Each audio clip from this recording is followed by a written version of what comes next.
Thanks for downloading Grilled by the Staff Canteen. Make sure you rate us or like us so more people can find us and listen too. I'm Cara, editor of the Staff Canteen, and in this episode, founder Mark Morris talks to Michelin-starred Alex Bond.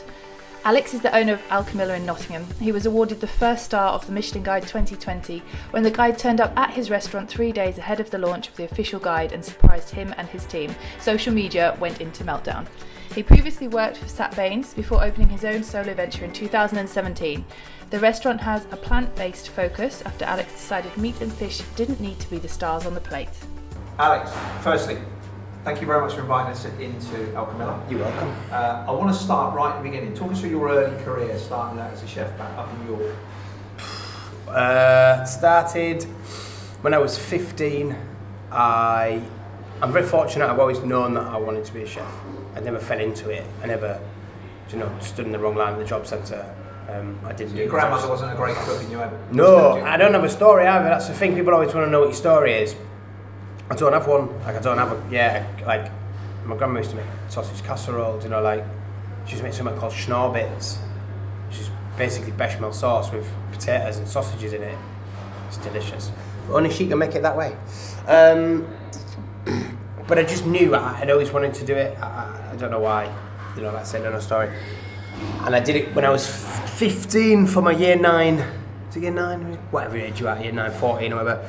I did my placement, my 2-week placement was in a restaurant. And I've done it since then. I worked in a two rosette restaurant called Melton's, which is in York, is pretty sort of famous as far as two rosette restaurants go. Still open to this day. We did a dinner there last year before we opened here, which was amazing. And then I just got a bug. I had a bug then. It was the only thing I knew I wanted to do, and I did a couple of years with them, and then I got really lucky. I worked at a place called Riche when I was 17, 18, and the head chef from Winching Fields under Jermaine Schwab, so like old school Wintringham, a guy called Gavin Aikenhead, had been there for 6 years, 2 of them as head chef, was looking to move on, and he came as the head chef of the restaurant I was working in, because my other one got sacked. And I did a year with this guy at 17 under this 2-star head chef, and he taught me about boiling out trotters and prepping langoustines, and we used to do specials, he'd be like, what don't you know how to do? And I was like, fucking loads of it. I don't know how to do it, I was 17 and winging it. In the period where Michael had been sacked and Gavin started, I at 17 was acting head chef, because it was literally me and this other kid, and I ain't got a clue what I was doing. I literally just copied books out of dishes out of books that were really complicated, couldn't do. I used to make my own tomato puree, because I was so stubborn that I thought that you had to make everything. But my tomato puree recipe had tomato puree in it. It's just completely stupid. But I used to work with this guy, and I was really lucky. It was amazing. We used to do stuff that I used to do veal sweetbreads and all this, sort of classical. But he taught me how to make pasta and all these things that none of it that I use anymore. But at 17, it was really, fortunate for a kid from York. Not like London stuff or leaving to go to somewhere else. And I loved it. And he taught me how to say yes, chef, and all that jazz, because he's got a dude, and it was all very laid back. And I worked for him till I was about 19. I went to Australia. 19. I went to Australia. And I just met my now wife before I went, and I came back early. Supposed to go for a year, came back early because I fell in love. And I came back from Australia early. I went back to there for a little bit, and then I decided to go Michelin. Then it was right, I need to do this now. So 19, nearly 20, whatever I was. I went to Leeds, and I went to the only Michelin-starred restaurant in Leeds, which was a place called 42 The Calls. So there was a guy called Jeff Baker, who was a bit old school. It was terrifying. He was terrifying in a good way, or yeah, amazing. Yeah, I was terrified because I was I'd come from York, and I was and it was a big kitchen. We used to do Brasserie 44 and Pool Court out of the same kitchen. So on a Saturday we do 130-ish in the brasserie and 30 in the restaurant, and it all came from the same kitchen. So they walked out the door, they turn right and they turn left, and you'd be knocking out raspberry food, which was amazing. And all of a sudden you'd be like, check on, and it'd be a 1-star check, and you'd be like, shit, and then I'd be like, stop, and you'd be slow down, and be like, we were dead intricate, and then it'd be like, bah, bah, bah, bah, bah, again. So both same restaurants kitchen. came from the same section? So you're larger, you're larger, you were doing 150 covers, with 30 and then being 1-star mingled in between, so you were just like, bah, bah, bah, bah, bah, bah, bah, stop, shit, like, nice and super, like, and then bah, bah, bah, bah, and it was just like this change of pace was mental. So that was terrifying in itself, because I come from a 30-cover restaurant in York working with this guy, and you know, it was busy in the sense that there was only 3 of us and it was a lot to do, but it was not like this volume of like, you know, just this torrent of checks with this 1-star stuff in the middle. And Jeff was a big fella, you know, I don't know if you've met Jeff. No, I haven't, no. He's like 6'3", shaved head, angry looking face. He used to be one of the top boys for Middlesbrough firm, so he was like, you know, like, it was, he used to be able to kick the canopy, like the, you know, the hood of the canopy. How do you learn that you can do that? I don't know, this is the point. Whose head was he aiming at? Do you know what I mean? And he used to work with all these characters. Do you think, I wonder if I can kick that? But he was a big fella. We used to work with crazy guys. There was this guy called Jimmy the Jew, and it was all just mental. Like, there was a lot of drinking and a lot of going out. But I loved it. It was one of them, like, real introductions to, like, a proper kitchen of just working all day, working all night, drinking all night, getting up, starting again, and it was just a bit tired after. But you know, just like, it's one of them that either makes you or breaks you. You know, and I loved it. And I remember getting screamed at on my first Saturday. I'd been there 4 days, and he was screaming at me and throwing balls at me because I was in shit. And I just went back for more and was like, thick-skinned Yorkshire, don't matter, does it? Like, just don't do whatever I did again. I can't remember what I did, but just don't do it again. I mean, York has now really changed, right? I mean, and as is Yorkshire, you know, I don't know how you view that now as a Yorkshireman, but obviously you've got Michael at the man behind the curtain, you've got Scott, you've got Josh, you've got Tommy at Roots. You know, York is really, really oh yeah, buzzing, absolutely, right? yeah. Like York, especially if you talk about Yorkshire as well. They talk about like the pipe and glass, and you know, there's old stalwarts like the Star Inn, and even talk about Tommy at Roots, we talk about Tommy at Black Swan. Like there's loads of restaurants up there. It's ace. Like it's so nice to see, not just Yorkshire, but just the rest of the country. Do you know, like Rabbit Hunt. You know, you go a bit further, Darlington, or you got Sean Rankin now at Grantley Hall. Yeah. Oh yeah, Liam went the other day, so it was really interesting. Like this, but a load of money in that place. They looks made a big beautiful. investment. Yeah, it looks beautiful. Yeah. I even like Joro, do you know what I mean? Sheffield, like that's still Yorkshire. Do you know, like there's loads of places now. It's really exciting. Or you know, Lancashire, or Moorall, or you know, we went to where the light gets in about it was last year. It was amazing. Had a great meal. I know Joseph, the chef there's a legend.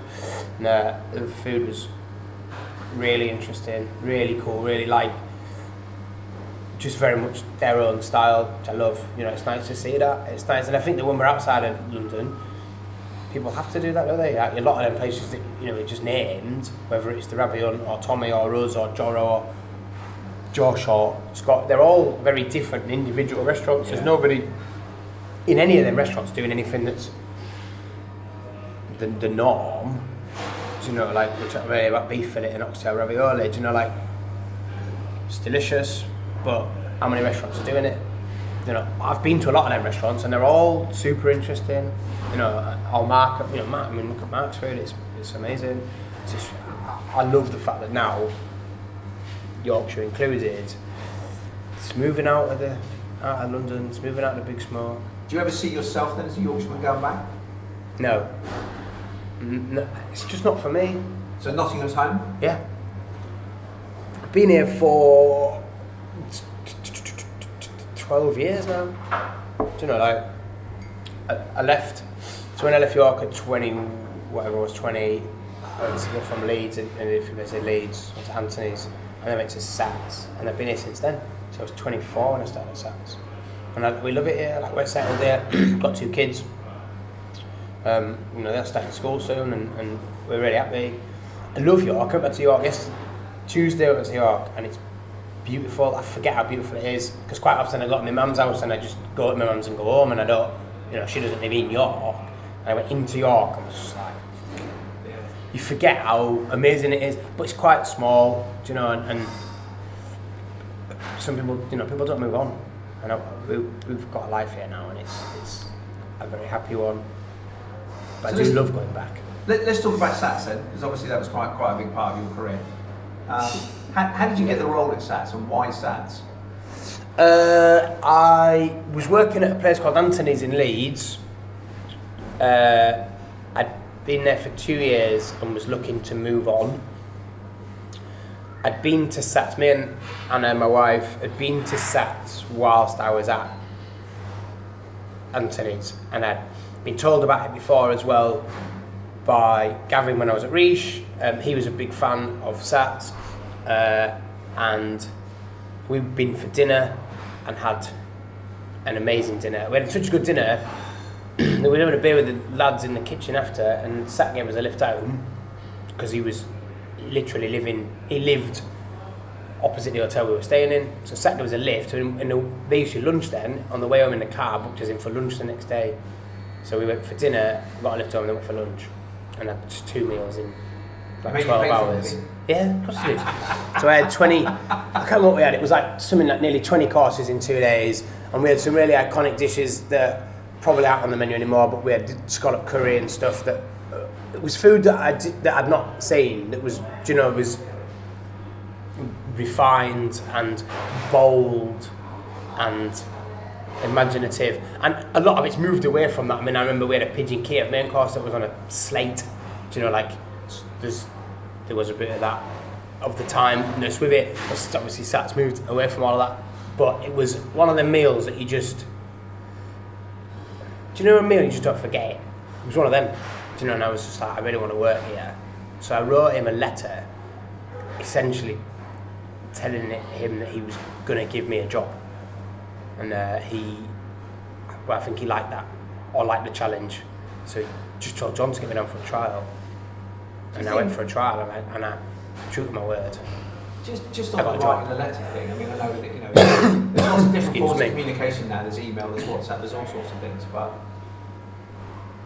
I always it should think, be done more. People don't do it enough. But I always think as well, with young chefs, if they wrote or emailed or messaged them on Twitter for a job, it's ridiculous. 9 out of 10 would get a trial, right? Yeah, and how many? Why are they using agencies? Why am I getting agencies for kids that live in Nottingham? Like, why am I getting an applicant from a Nottingham lad through an agency that wants 10% of his annual wage? Just come and knock on the door, right? Yeah, come and send me a letter, send me CVs. I don't mind if you message me on WhatsApp or Instagram or whatever, and just say, look, can I send you a CV? Can I have an email address to send a CV to? Like, I get it. Times have moved on, and we, like back then, I wrote a letter or an email or whatever. I can't remember exactly what it was, but I contacted them directly myself and said, I want to work for you. Yeah. You know, balls in your court. Yeah. And we don't get that anymore. Well, we get some. Don't get me wrong. That's not true at all. But the ones that you do they stand out then? Yeah. If you contact me directly and just say, well, can I come and have a trial? Yes. Like, unless you've got absolutely zero experience, probably not. Because I'm at a point now where we are really busy and it's difficult to teach. Sure. I've got a new starter starting in a few weeks who has got not much experience, but he's got enough, and he had knife skills enough on his trial and the right attitude. So his attitude was amazing. It was the right questions at the right time and the right ability to not,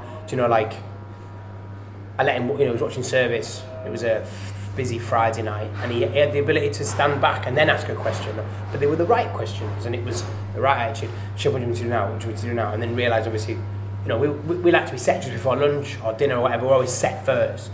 So there's a bit where we don't have jobs to do because we're ready, and he knew, and he kind of got that and was like, okay, well, I'll just wait. And he didn't, you get some that get over eager, they're like, what do you want to do? What do you want to do? What do you want to do? Like, nothing. I've got nothing for you to do now because we're ready. Like, and he was brilliant, and he started in 3 weeks. But he did that, he followed that path. He contacted me with a CV and a cover letter. He got a trial. He came on time with whites and knives and a pen. Do you know what I mean? He had a Sharpie. Like, how many kids come with that? So you got a Sharpie? No. Well, what did you think you were going to write on? Like, what did you think you were going to do today? Everyone wants to be a sous chef at 23 years old, and it's hard work. That's the thing as well, though, isn't it? I mean, you can teach them to cook, right? But you can't give them the right attitude. Yeah, that's the only thing I can't teach. That's the only thing I can't teach. Like, for me, like I say, a bit of experience, bit of knife skills, and the right attitude, and the understanding that you, with that, you need to start at the bottom. You're in. You're as good as in, really. That's kind of all I need. Do you know? I've got a lad in now on a garnish who's 20 years old, who came from a pub in Sheffield, do you know, and was like, just came for a trial, and he's a proper thick accented, not thick as in stupid, thick accented Yorkshire lad, and he's just dead quiet, and by the end of his trial, you wouldn't think anything of him, but he just, all day, he just cracked on, he did the job. I thought we were going to get an impression of the accent. No, that's North Yorkshire, mate. I can do if you want. He's like, what does he say? Oh no, chef, like that. He's like proper just like, look, he's little, he's adorable, and he's amazing. But again, right attitude, on time, set of knives, no real. Like if you look at his CV, you'd be like, nah. Or a lot of people would be like, no. And I was like, well, why not? Like, you know. And he come with a recommendation from a guy that I know, and he said he's a good lad, he's a grafter, and he came and he's been an absolute godsend. Do you know, he's amazing. Like he's got the most. He really kind of volunteer chef. Like he's just like. He's 20 and I've never seen him panic a day since he's been here at 20 years old in a high pressure kitchen. You know, we are busy. We do, Saturday we'll do nearly 100 covers all day. Do you know, like we go into Saturday lunch, do 40 lunch, 55 dinner. You've got to be ready because there's no respite. You finish lunch and you set up, you clean down, you eat and you set up for dinner. There's no, I'll just leave that for this afternoon. There is no afternoon. You know, and you get to 11 o'clock on Saturday morning, he's like, yeah, I'm ready, yeah. But it's just like, okay, cool. And this kid's like never fazed by it, just methodical, clean, tidy, he's like wipes his bench, like amazing. That's what all we're looking for. Don't mention his name, because when people listen to the podcast, they'll be contacting him trying to nick him. Yeah, he's called.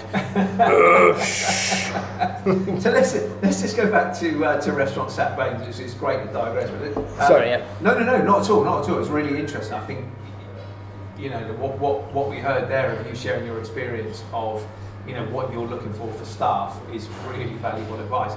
So 2 meals, you decided to go and work with Sats.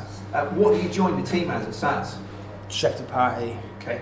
So I'm again of that old school, the older mentality that I'm 24, I should have been a chef de partie. I wasn't prepared to be anything else. I'd worked in Michelin before and I'd been at Anthony's, I was the air quotes sous chef. There was only 3 of us in the kitchen, you know, like, and I'd start. You call yourself what you want, really? Yeah, it was Tony, me, and 2 others. And if Tony wasn't there, it'd be me. I mean, it wasn't. I knew, and I wasn't gonna bullshit myself and tell that I was a sous chef and be like, I need a sous chef role now, you know. So I wanted to go backwards and not go backwards, just to, I suppose it's laterally really, just title it's backwards. And I went as a chef de partie. And I just shut my mouth, did as I was told, and tried to work as hard as possible. What year is this? What year did you join Sat? I was 24, and was born in 83, so 2007. Okay. So who's in the team at that time? John. Yeah. Paul Foster. Yeah. A kid called Bobby. And Sat. And this is obviously before he's taken the bedroom away and developed the sort of the kitchen extension. This is the old kitchen, right? Yeah. There was Sat and sauce, me on garnish, Commy on the pass, who basically just got plates up, and then me and Sat would go to the pass together with garnish and meat, whatever, and we'd dress together and then go back. John on pastry and Paul Foster on larder. That was it. 5 of us. Like it was. Yeah, it was mental. And we did. I remember when we first started. I remember like as much as 4 lads can, well 3 if you don't include Sat, because he was like can chunter. And I remember him being like, "It's 36 books on Saturday. It's 36 books." Like it was like shit. There's 36 books, and like it was really busy. Because obviously back then it was, you know, it wasn't the same thing it is now. Sat's pushed that restaurant in an incredible way, like a way that I've never seen anybody push anything. And when I left 3.5 years later, we were doing late 60s. And then it was like 67 books on Saturday, 67 books on Saturday, you know, like. But there was 8 of us or whatever there was. 8, 9, I can't remember now. I think there's 12, I think. You know, it's that constant evolution. well, for me, has made Sat the powerhouse that he is. I mean, he's a force of nature, and What inspired you about Sat? We have a very different cooking style. Do you know? Obviously, we have this plant-based cooking style. Oh, it's similar in the same vein in that we class it as modern British or whatever, it's tasting menu, etc. But it's very different. The thing with Sat is that I always described him as a force of nature. It was that relentless questioning. Do you know, like, he was in there every day with us, either before us or shortly after us, and he'd leave with us on a night time, and it was just this. I had days when he was like, I had a dream about a dish last night, and then all of a sudden there'd be a second delivery, and then within 3 hours the first interpretation of that dish would be on a plate. Who else does that? You find me another chef who tells you they've had a dream about a dish, and then somehow it's made, or its first version is made in that same afternoon. You know, we weren't allowed to talk about food. We were told to shut up. If we talked about dishes too much, we were just told to shut up and order it. You know, it was like, why are you talking about this dish? Why don't you just order it and make it? Because we're never going to know. So we just had free reign. It was like, so the environment really was to try. Nurture it, yeah, absolutely. We were all nurtured. The lot of the food was, you know, came through us. You know, with dishes that the lads had thought of, and he'd allowed us to work on, and he'd refine it and whatever. But it was always just stop talking about it, just fucking order what you need. So there was no, you can't do that, no, you can't do this, no, you can't do that. You know, I remember somebody once saying they wanted to do something, they needed what's that fucking pan thing called? It's like a pressure cooker that cooks under vacuum, whatever, that thing. It's like 1,500 quid for a pan, turn up the next day. Because whoever it was, might be John, wanted to do this thing with this pan. So we ordered it, just turned up. It's like, we've got no excuse now. Okay, well, let's get on with it. Do you know, like, there was no, like, unless it was completely ludicrous and out of, like, do you know, like, the realms of possibility, and they'd be like, that shit, shut up, or that's 12 grand, do you know. It was done. You just ordered it, and we used to do projects every day. And that mentality for me is what stays now in here. That's what we took, or I took from that restaurant. Is it good enough? Can it be better? How can we be better? Never stop questioning what you've done. Is that dish perfect? And you'll never know until you put it on a menu. You know, I was listening to something with Ashley Palm the other day, and he was saying the same thing, which is really interesting to hear somebody of that, you know, 3-star level saying a dish is never really fully a dish until it's been on a menu. You've done it loads of times. I mean, you think in the fact that, you know, like, it's as near as perfection as it's going to get. But to hear that, to say, look, you have to do it, and it's right, you have to keep doing it. But we were just able to do, I'm not going to say what we wanted and when we wanted, but, you know, I'm getting at it was creativity all the way, and it was amazing, and I took all of that with me, and that's what we do here, and the lads are allowed to think and to express an opinion. We do a dish, we all taste it. Do you know? And if a commie says, Chef, I think it needs this, I'm not gonna tell him he's wrong. But what's my ego? I don't have an ego, but do you know, like, your ego gets in the way, and then you tell somebody that to shut up because what do you know? That's ridiculous. Like, you know, you let people. Have you worked in places where, because I've seen this happen, have you worked in places where they create dishes but don't taste them? Yeah. And that's the maddest thing ever, right? Yeah. And it was, I'm not going to say where, because it's not fair, but no, sure. It was a restaurant that was doing fairly experimental food, and there was dishes went on that weren't tasted. But it's the most obvious thing to say, right? But you have to taste everything. Sorry. Oh, you're drinking me tea out of my staff canteen mug. Yeah, of course you do. All the time, though. But it's like not just. So everything kind of reinforces what Ashley said. Everything goes through a stage of development, and you will get it as good as you can in that realm of development where you've eaten it. You know how many times it takes. I mean, we have dishes that take 12, 13, 14 versions before it gets right, or you have some that might take 2 or 3. You know. And then it goes on the menu. But the more you serve it, the more you dress it, the more you do that, the more you look at how it works. That's when it becomes really the best, or certainly the better version of what it is, you have to work with it. You know, it's like anything, and I think that when we put stuff on, we kind of do that knowing that that's going to happen, and that's important as well, and that to constantly then look at it and reevaluate and not be like, that's it, dead end, dish is on, it's perfect. Well, if you go on that theory, like what I think and what Ashley was saying, whatever, that it's going to evolve. If you close that off there, then you're kind of screwed, really. So it's constantly questioning and constantly eating it, and I think we always try to, when we do stuff, so we'll eat stuff as a group, but I will always eat the whole dish, and I always use restaurant cutlery to try a dish.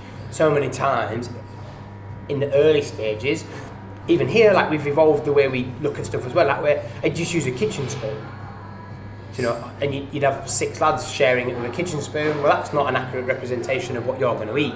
So you need to, for me now, it goes in the exact crockery that we're going to serve it in, with the cutlery that we're going to use, and I eat, once we've tasted it and everyone's had a go and we've all been, we'll do another one. I'll eat the whole thing, because how can you check balance? Yeah. If you've only had a quarter of it or an eighth of it or whatever. So it's about eating the whole thing with the cutlery and saying, well, actually this bowl's too deep, or this needs a knife, or it needs a spoon, I've got all this sauce left or whatever, I need to do this with it. Or, you know, we're trying to create something places I've eaten and you can't get the spoon in the bowl, yeah, or something like that to get the sauce. Well, we've got bowls that are that we've put in the cupboard because we can't use them because they're too fucking Look deep. beautiful. Yeah, they're amazing, they're dramatic, and they're like this, and then people are like, yeah. Like I've got arthritis, you literally hurt my wrist here. I had that, a customer was like, I've got arthritis, I can't get into my bowl. I was like, right, just get rid of them, just get rid of them. So we eat the whole thing, and then it's, yeah, you might get a pocket of it, but like that needs more acidity, or you just need, like, if we quite often like to dress to almost, not forcing people how to eat it, we're not going to tell you that you have to eat it certain, but if we dress it in a way that we want you to eat it, that you unknowingly eat it that way, then you're going to get a balanced dish. Like the langoustine thing we've done this morning, there's no way you couldn't get a balanced mouthful from all of that, because every bit's got mango, little bits, etc, etc, etc, etc, sauce. They're all the same, but they're all a balanced mouthful, so you have to eat the whole thing to do that as well. Because you might have eaten, like you've done this morning, you might have eaten a bit of that, and then there might be a bit of that that's like, oh, that's not as good as that bit. So then probably we need to work on the balance of that dish and how we plate stuff. And all of those things is what I learned from Sat, is what the point of that question was. It's that, isn't it? It's that insatiable appetite to just, whether it's the food, the texture, the balance, the thingy, and things like, we used to talk about if you walk through a restaurant and you see something on the floor, pick it up. But how many people don't? How many people wouldn't? How many people would walk through the restaurant as a chef, maybe go into the bar or something to check the numbers, and they see something and they just keep walking? Why? What like, it takes 2 seconds, pick it up, put in the bin. That, you know, your belly never lies. That was another thing we was taught. Your belly never lies. If your belly says that, you know, that feeling you get as a chef, especially, whether you're going to send something or somebody's put something on a pass, or you want to put it on a pass, or whatever, if your belly does that tingly thing, it's wrong. It takes a true chef or a true cook to listen to that. It's so easy to override that and be like, it's fine. Do you know? And that's when you get that certain percentage of chef that reach a level. It's because they're listening to, or I believe they're listening to that feeling that says, don't do it, don't fucking do it, don't fucking do, oh, you've just done it, you twat. You know, and everybody else got, and it's those that don't, they go, you're right, Chief, you're right. You know, you talk to your gut and then you start again. Yeah, but it's a real thing, you know, absolutely. Start again, scrap it off, do it. It doesn't matter if we're going down or in the shit, if it's not right, we're not sending it. I think if you could bottle gut feeling, you'd be a millionaire. Right? Yeah, absolutely, yeah. If you could sell it as an off-the-shelf product. So 3.5 years later, then you leave Sat. Yeah. You know, as people do. I mean, there's 8 years between you leaving Sat and here, and yet everybody's in the media, you know, protege and all these type of things have been coming up in the media. but that was inevitable, I suppose, wasn't it? I mean, he is Sat Bains. He is, you know, like every article you read, it's that word, isn't it? Eponymous. Sat Bains is an eponymous restaurant. You know, I didn't work for anybody else after Sat that had that that level of, what's the word, credential, or even just kind of notoriety. So it was always going to be, and then opened a restaurant in the same city. So, you know, as far as local press, it's perfect for us. Yeah, I wasn't going to argue with it at all. I do tell people a lot of the time, you know, like you said, there's 8 years and I've worked for loads of amazing chefs, you know, and I've learned loads from other people, and I've learned a plethora of, you know, either business skills or chef skills or whatever from other chefs. But sat, and I think that it certainly didn't help, no, it certainly helped, or didn't hurt, with opening a restaurant and the publicity that came from that was, you know. And he's building a hell of an alumni now. It's easy for me to. Yeah. So let's talk about, I mean, the road to Alchemilla then. So you leave Sats. Where do you go? What are you doing at that time? By the time I left, I was junior sous. When Paul left to go to Nottingham Mill, they were looking for a sous chef, and I was about 26 by that point, and well, truth be told, I fucked up. I made a mistake in that trial period for that role, and I didn't get it. That's the truth. That's really honest. Yeah, I'm not. That's the way it is. And if I'm honest, but we're humans, right? Of course, yeah, absolutely. If for 3 reasons. Three that I can think of straight away. I'm really glad I didn't get it. One, I probably wasn't ready. You know, there was a reason why I didn't get it. I was probably too young to be a sous chef at that age. I'm not, like I said earlier, everyone wants to be a sous chef at 23. I don't think 26 is the right age to be a sous chef. Or certainly wasn't the right age for me. I can't speak for anybody else, do what you want, but for me, I wasn't ready. I wasn't ready to run a kitchen in Sat's absence or in John's absence, because that's potentially what was to be expected of me. 2, I would never met Gareth, because obviously Gareth then got that job, do you know, and I never got my best, like, he's my best mate, he's godfather to my firstborn, do you know, and I genuinely think that my career path would have been different and may not have ever led to, not never, but may have completely changed the landscape of getting to here. So every cloud has a silver lining. Yeah, and and I believe that I'm not in a hippie. So things happen for a reason. Yeah, perhaps? I'm not going to rub my crystals together, but things happen for a reason, and that's, you know, and I fucked up. Nobody else. I think that's it wasn't my fault. I think that's really honest. And I didn't get it, but I stayed on, and I got junior sous, and then I left, and by that point, by the time I was at 20, I was 27 and a half, somewhere 28. I was then ready for a sous chef role. So I looked for a sous chef role, and I went to a place called the Auberge de Lac in Hertfordshire with Phil Thompson. Or Chaz, as I Big call him. Phil, yeah, or Daggers as they call him. Oh, do they? Yeah, because he's like all old school with like Chris Eden. Absolutely, yeah. Well, they're from the old market brigade, aren't they? Yeah, Neil call him Daggers. Yeah. He's from Dagenham.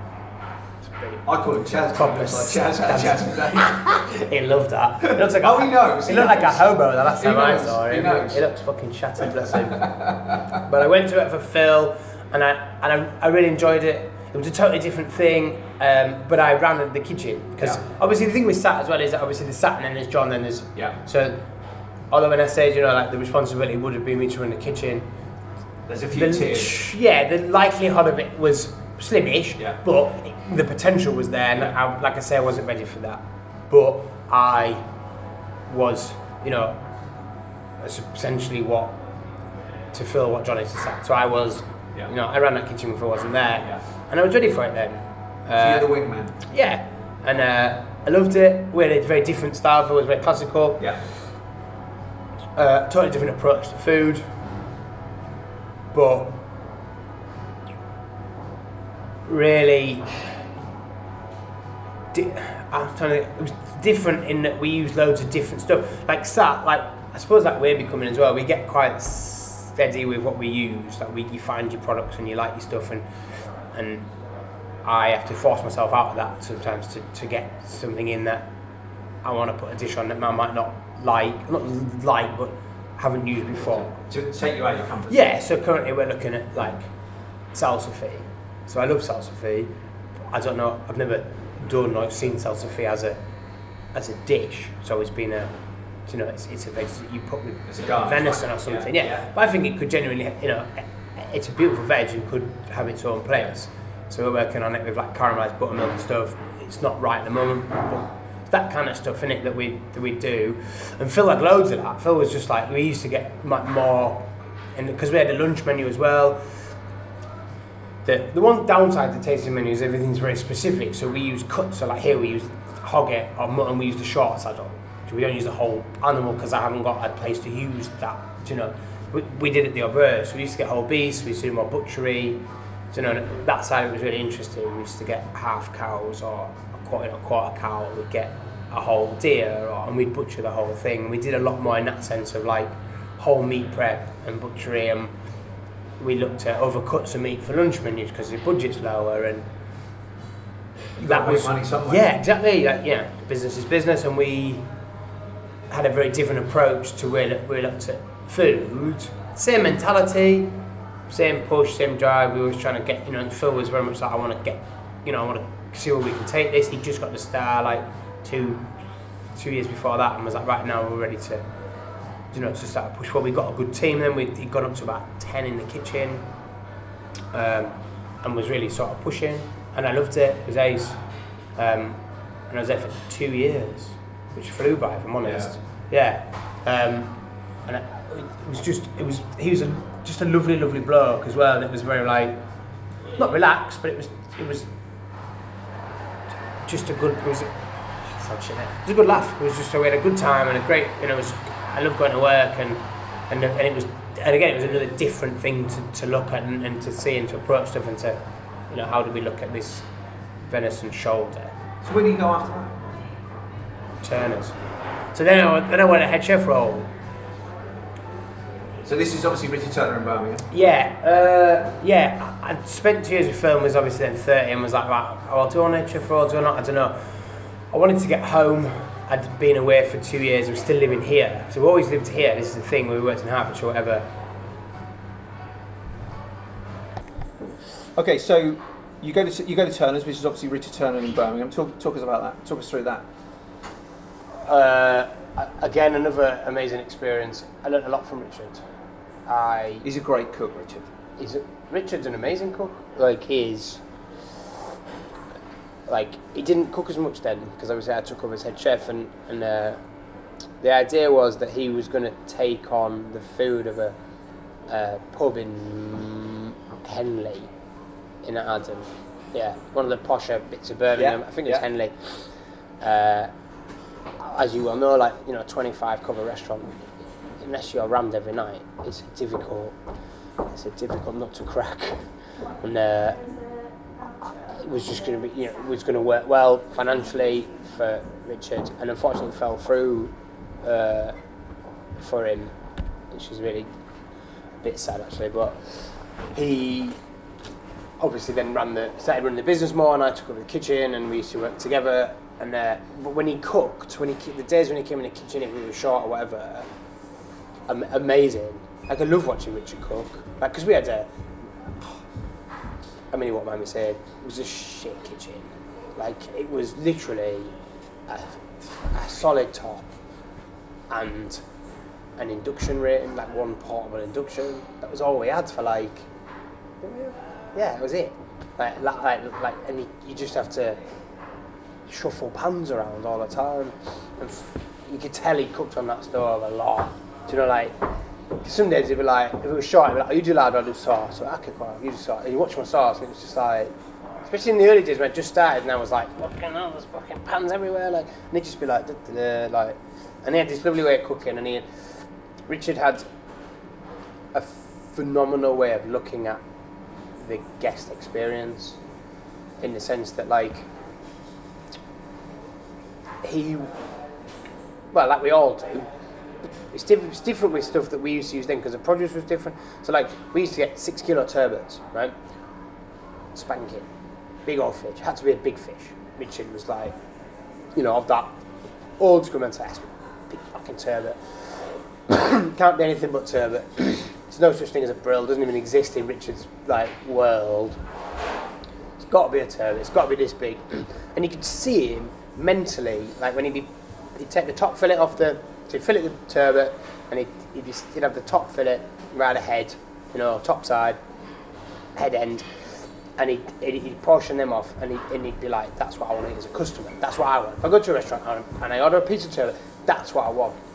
And he would stand there and you could see him mentally struggling to I don't want to serve that. So when he's getting near the tail? Yeah, or even even the fucking thick end of the... Yeah. The So belly he side. wants the middle cut. He wanted the top fillet, head end of a 6 kilo turbot, and then after about 4 portions he'd be like... How much is food cost? How much is what? How much is food cost? Fucking terrible. And you could see him, you could hear his brain going and being like, I don't eat that. It's a customer. I don't eat that. And I'd be like, well, I don't know, how do we run a restaurant then? How do we? I'm trying to run a kitchen and we've got food costs to maintain. How do we do that?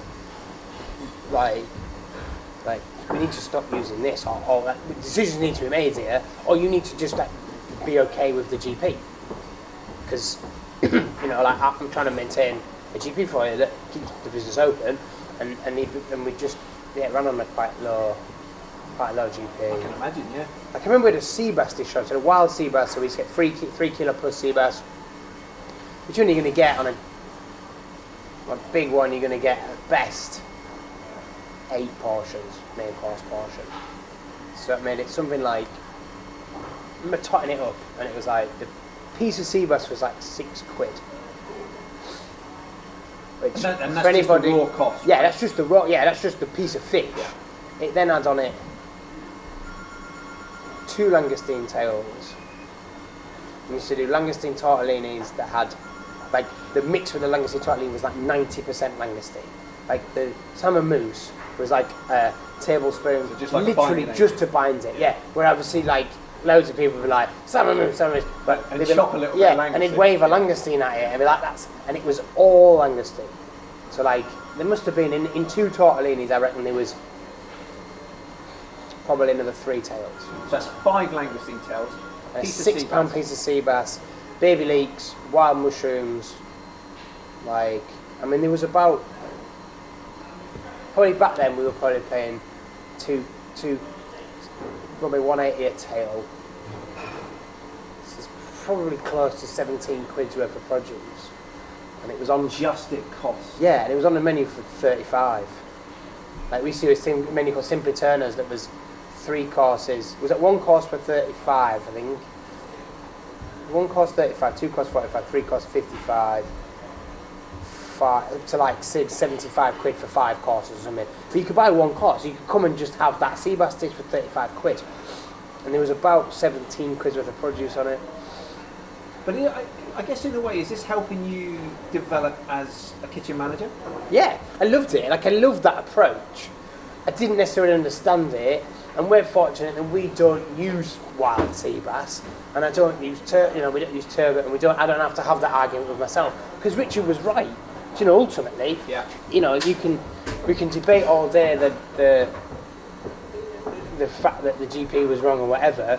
The fact of the matter is that Richard was looking at what a customer wanted. If he went to a restaurant and ordered a piece of turbot, that's what he wanted. Yeah. He wanted that thick pave from the top end near the head. Yeah. That to him that's the only thing turbot was. Yeah. And that's right. Yeah. So we apply that principle here. Yeah. I'm just fortunate that I don't use anything, because fish is a nightmare for that. If I use beef and use a sirloin, there's 90% of sirloins even thickness all the way through until you get to the that fatty sinew bit of that top end. When you just use that for tartar, we'll take out the sinews of tartar. But I'm consistent with that. That's easy. Or if we use, I don't know, whatever it is that we use, we use pork jowls, where we shape them, so they're all even. I'd just be like, right, that's 4 portions. I don't have to worry about standing there with a turbot thinking, what would Richard Turner say? But that was what Richard was like. It was very much, what do I want as a customer? And we talk about applying the things that we learn from all different chefs.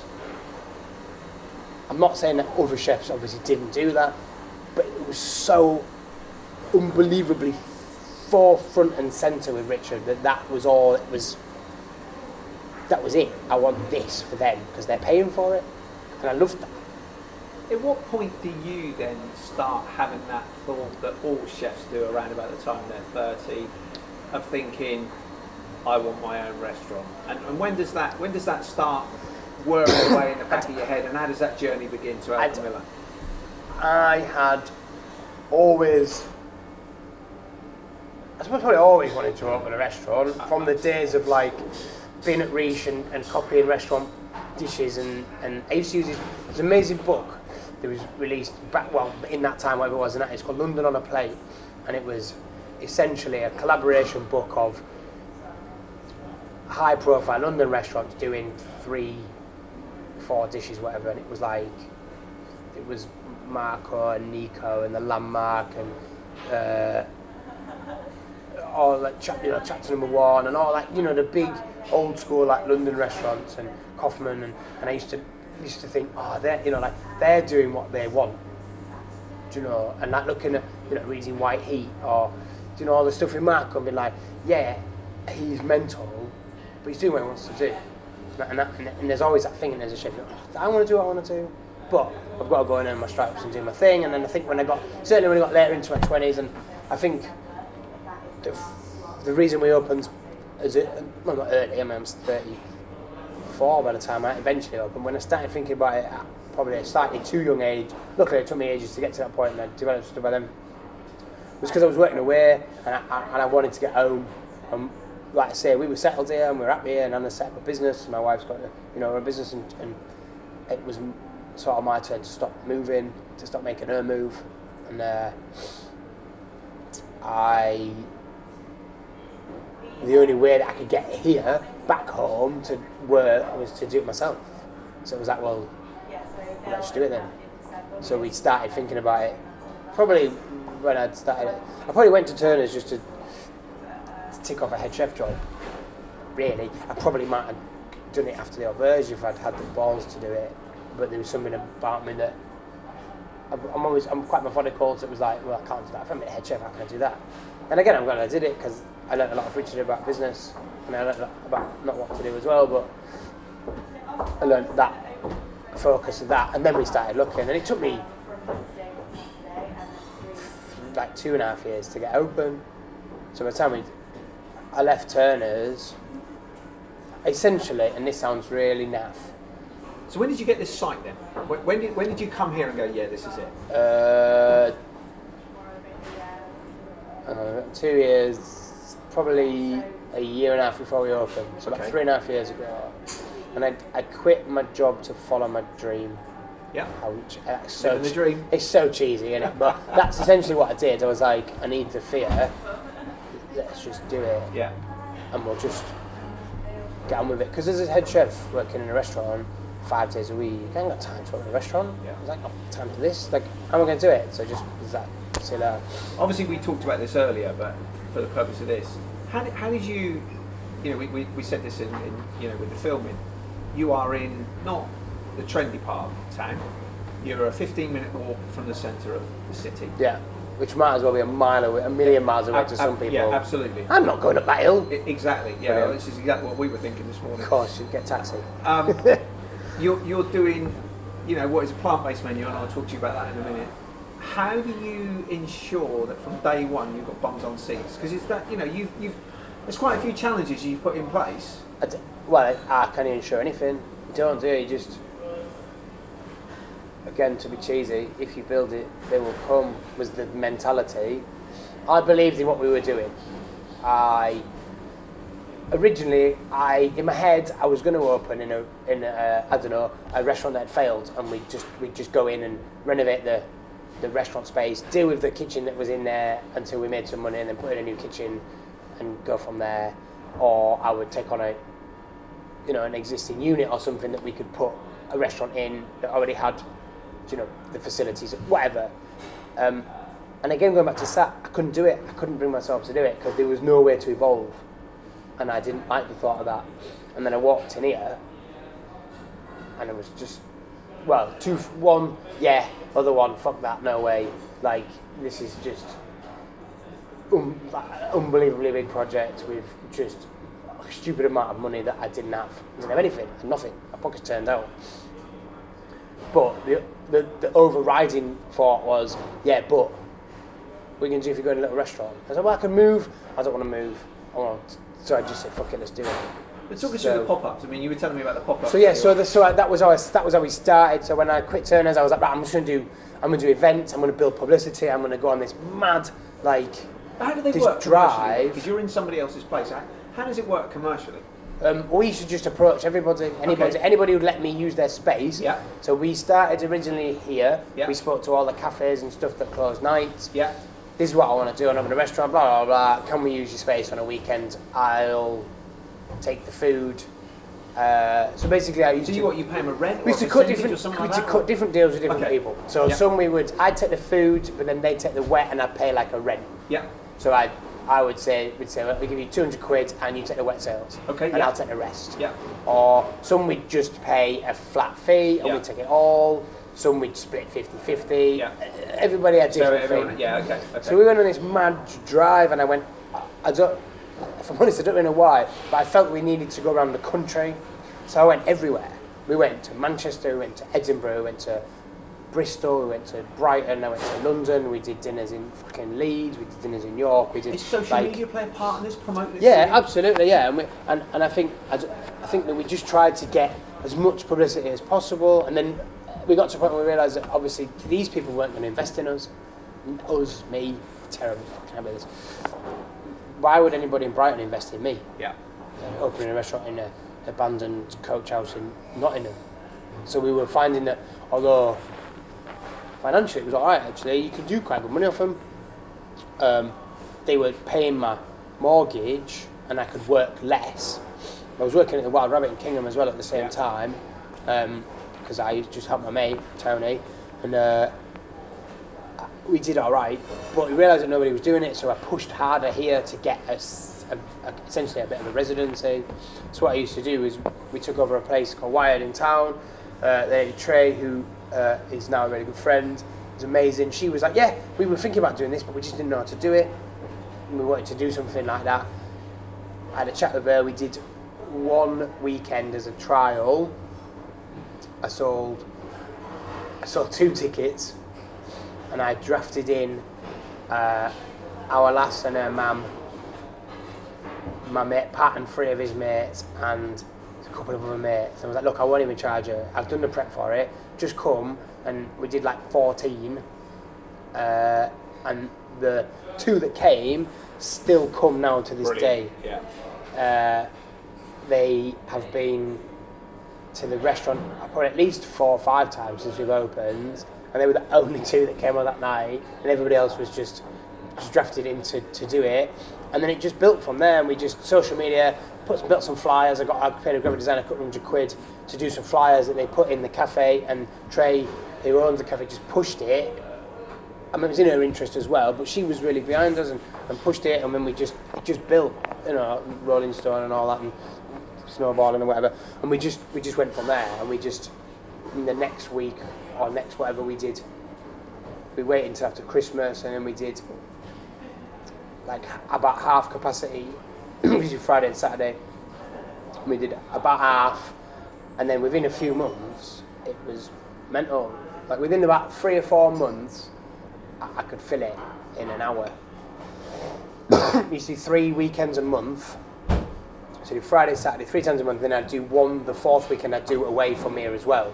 So we tried to focus here because I figured that if people came and wanted to invest, they would be here because they'd be behind it and they'd be from Nottingham. Yeah. And then we did the other one just to keep the national stuff going. Yeah. And excuse me. And it just built, and it was amazing. And we just had a set format. All I had was a microwave and 2 induction hobs. That was it. But effectively, I guess you've built a following, a clientele from that, yeah. That hopefully, and clearly it did, is going to follow you. Yeah, they have. Yeah, loads. Yeah, we've still got customers now that came to Supper Club. Yeah. Some more than others, some less than others, but still to this day. But it's almost trying out something. before you actually go and do it. It's a brilliant formula. This is sort of this is what we want to do. This is the idea. This is the thing that we're thinking about. Yeah. It's quite rudimentary because I've got two inductions and a microwave. So I used to do all the prep at home and I used to write menus that I could do in a doing microwave. Doing that thing. So Yeah. like it was either reheated or it was we frying pan or whatever, that kind of stuff. And I always had like 2 desserts because I could do them cold. And we do one fish, one veggie, one meat, and 2 desserts. 35 quid, 5 course. That way I could do, because you quite have to do a cold fish dish, we do something like, maybe raw scallop or a bit of slow cooked salmon that I could serve at room temperature, so I didn't have to worry about reheating stuff. Yeah. And I had this format that worked really well, and then I had the 2 girls that worked in the coffee shop used to help, and used to get them dressing, and it was brilliant. Like the customer was as close to you as I am now. Like we used to serve it on they used to have cakes out, as you go in there, they'd have like loads of cakes out on the thing in a day, and we should just get rid of them, and we just dress on the essentially the counter, and like 3 feet away, and I used to it was chaos. So we used to get 28 people in this tiny room, all communal seating, and we just shout like a lot, and there'd be loads of noise, and it was just madness. But it was ace. People loved it because it was like, this is bonkers. Yeah. And the coffee shop has a license, so they used to sell a bottle of wine for 15 quid. So you could come and have two 5-course and a bottle of wine for like 90 quid. 70, no, that's not right, 85 quid. And it was great. It was like a cheap night out. People loved it. And we used to get people come every month, and they'd be like, coming again. And we used to do all dietaries because it was like, why not? And I needed the business. And we just used to pack it out. And it just went bonkers really quickly because there was nothing like that here. Yeah. It was like, people were like, what? Yeah. And it was like a secret. Everyone was like, like people would tell their mates and so like things. Yeah, they'd be like, I went to this like coffee shop and had this this meal, and it was really good. And I'm not saying it was amazing by any stretch because we had 2 inductions in the microwave, but it was definitely worth 35 quid. And it just snowballed, and then when we opened, we started doing stuff, or before we opened, we were building in here. We then started doing stuff next door, so there was a coffee shop, a cafe next door, and we started doing stuff there, but then doing previews of the restaurant. So we do it as like a come and eat and then have a little look around like in here. So we used to bring them in a building site, so get bollocked all the time because I'd have like 30 people in here in a building site. No high vis. Yeah, no light, nothing. Like, and I'd have me flip flops on, and like my project manager just got mental. Yeah. Like, you in here again yesterday? No, of course not. And it was literally, there was no floor, and the floor was up, and there was holes in the grounds, but people loved it because people were intrigued. People wanted to know, because before we opened, you can see there's no windows, you can't see in the restaurant, and before we opened, all that front door was a big old wooden bifold with a little, you get like an old garage door, and it has a little door inside, so nobody could ever see what we were doing. Right. Like the most anybody could see was through a little door just into what is now the kitchen, but was just a sand pit for a long time, and people were like, what is going on? And people didn't even know it was a restaurant, but those that knew, like Fight Club, those that knew, do you know what I mean? And they were like, oh my god, I just want to toast because I want to see what's going on, and we used to bring them in here. So you almost got this underground movement, haven't you? Yeah, that's kind of that's sort of what we tried to do really, was just to get this momentum, and then we hit the ground running, and I didn't think that we would. Well, I hoped we would, but didn't really think we would. I guess it's difficult to know, isn't it? None of us. Well, we were so far behind schedule that I didn't have time to get my head out my arse. I was so focused in here that we were, to get open we were weeks behind, but to get open enough we were 2 weeks behind. So we were supposed to do a week of soft opening, close for a week, tweaks, service style, whatever, relook at the dishes that we talk about and how you serve them. So we booked 50 a night. I was like, we're going balls deep with this. We're going to do it, let's get in the shit and see how hard it is. And because if we do open and we're full, then we need to know. So it really wasn't in at the deep end? Yeah. Right? Oh, I know. Yeah, there was 5 of us total, like in the kitchen, and like 4 front of house. In this massive, look at it, it's massive, 27 of them. And I was like, if we get to our first Saturday, didn't think that our first week would be full, but like, we might get to our first Saturday and be full, because we've had publicity, people have Saturday night, innit? So we went balls deep and did 50 Tuesday, Wednesday, Thursday, Friday, Saturday. It was fucking chaos. Like, we were awake for days. Like, me and Liam, shout out to Liam Sweeney, is a savage. Like, he is a proper Yorkshire, just a lunatic, just same mentality. We came in here at 6 o'clock Sunday morning, before we opened for soft open on Tuesday, and we went to bed at 4 a.m. Wednesday morning. Ouch. Because I couldn't cook in the day, because the joiners were still working, so we did a couple of hours prep before they got here at 8 on Sunday morning, because my lads were ace, they come in on a weekend, because it was like crunch time. They'd work from 8 until whatever, 4 or 5, so we'd help them. I used to just I'd do cuts for them and stuff, or chops on me, like, because they'd just be like, right, give me a length, whatever we were doing, and we learned to do loads of stuff. We learned to build, I built a staircase, and me and Lynn built concrete staircases and learned to do all sorts of stuff. And they'd work all day, we'd prep. It took us till 9 o'clock and had to clean down, because there's a fucking amount of sawdust they'd throw about. Builders are never clean, right? Couldn't obviously cook, because I can't have the HO walking past, and I'm prepping in the kitchen while they're chop sawing. Yeah, so we were like, can't do anything. As soon as they'd leave, clean down, and we prepped all night. Wow. And then they came back in at 6 a.m. Monday, same thing, worked all day Monday with them, prepped all night Monday night. They came in Tuesday. We were throwing joiners out at 4 o'clock Tuesday, and we were open at 7 o'clock. So we went into service at 7. The lads didn't even know what they were doing. They were like, chef, I've made this, what's it for? And I'd be like, just put it in your salmon drawer, check it, it's good, yeah, lovely, put it in that drawer. And they didn't even know what the dishes looked like. They had no idea, check on, chef, what am I doing? And I ran around the kitchen all night and was just showing them dishes, like, and then we eventually went to bed at 4 o'clock Wednesday morning. Ouch. Like 3 days. Like, it was, and then back in at 6, like 2 hours, back in at 6, worked all day. We had like 7 hours in a week. And my wife thought I was dead. She didn't know where I was. I came in Sunday and came home like Wednesday morning and was like, where the fuck have you been? And I was like, well, set up a restaurant. It was unreal. Like, it makes me emotional now thinking about it, like how hard, like genuinely hard it was. Like, and then that was the week we were supposed to close. That was that week, because we were so far behind. So we shut the Saturday. We had 2 days, and then we opened for the public on Tuesday. No, we opened for the public on Tuesday with 2 days. So I came back in Sunday and Monday with Liam, trying to work out the stuff that we were supposed to work out in a week, and then we opened the Tuesday 50. I don't think a lot of people understand what goes into opening a restaurant, do they? No, I didn't either. No. But people see the success, and they see the awards, and they see all that, and that's great. And, you know. But I think sometimes it would almost be nice to do a fly on the wall. I wish we had. Stick a GoPro up. Yeah, I wish something I like wish that. We And go, this is a week before opening the restaurant. Sorry, I lied. In that 3.5 days, I had 20 minutes on the floor in here. So you're sleeping on the floor? No, 20 minutes in 3 days. Yeah, because I was asleep. There was a building site in there, and they put the floor in here, and I slept on this, which is like just in my wife's, and then went back to work. Before I let you go back in the kitchen, because I can hear the boys in there working away now. I just want to talk about the food style. You described it as a plant-based food style. Yeah. What I want to ask is that it's clearly very important. We all know, or most of us know as human beings, that if we are serious about looking after ourselves, looking after the planet, and all of those things, we're actually going to have to stop eating protein like we do. A lot of chefs have taken it on board. Michael Wignall. I can remember Michael Wignall years ago doing a full vegetarian tasting menu.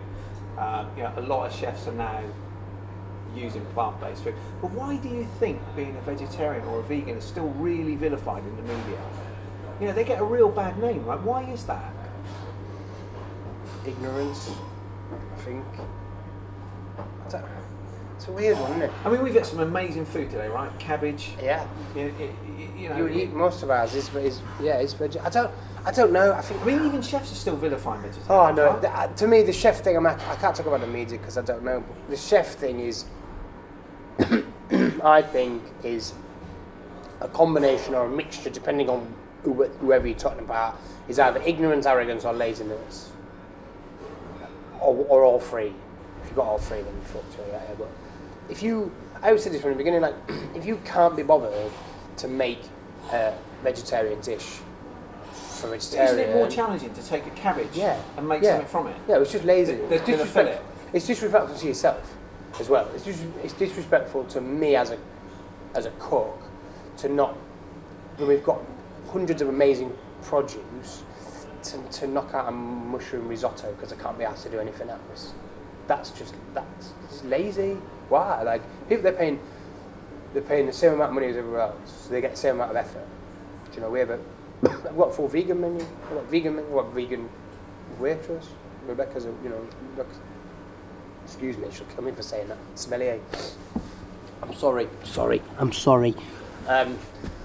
She's vegan. So, you know, like, with our being here, we respect the vegans and the vegetarians and everybody the exact same way. My biggest issue is pescatarians. I think that's ridiculous. Like, what? A fish has less feelings? Shut up. Like, if I'm honest, I think I've got more respect for a vegan than anybody else, because at least they have a principle and a standard, and that's what you adhere to. I don't eat this because. Brilliant, that's your choice. I don't agree with you, but that's your choice. You know, if I was going to be one or the other, I would literally be that. It'd be the extreme or the other. You know, I class myself as a sort of ethical carnivore, really, because I eat meat and stuff, but I don't eat meat. You know, I have that almost vegan principle, in the sense that I like to know that it's been treated well. Obviously, vegan doesn't want to know that all, but you know, getting at. I think that a lot of people just. Yeah, or they're ignorant and they just think it's like stupid, or they can't bother, or it don't make sense to them, and people are ignorant to stuff that they don't understand. We all are, whether it's anything, food, religion, you know, even your fucking football team or whatever it is. We all take a side and we pick a team and we stick by that, and we become this, like, we stick a flag in the sand and we draw a line in the dirt and we say that's it, that's what I am, and we're also immovable on that. And it's ridiculous. It's just pointless. I think people just need to open their eyes and just open your minds and say, well, look, okay, well, I don't want to be a vegetarian restaurant, but we've got vegetarians coming, why can't we just do something that's decent for them? It's not hard, it really isn't. Especially with a veggie, you've still got dairy. I mean, as long as you've got dairy, it's really not difficult.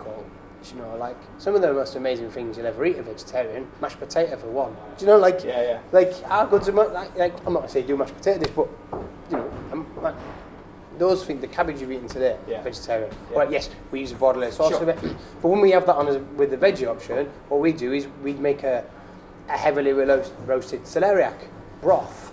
So we heavily caramelised celeriac, and we make a celeriac stock that's full of savoury notes, seaweed and stuff in there. And then we reduce that down, we mont it with butter.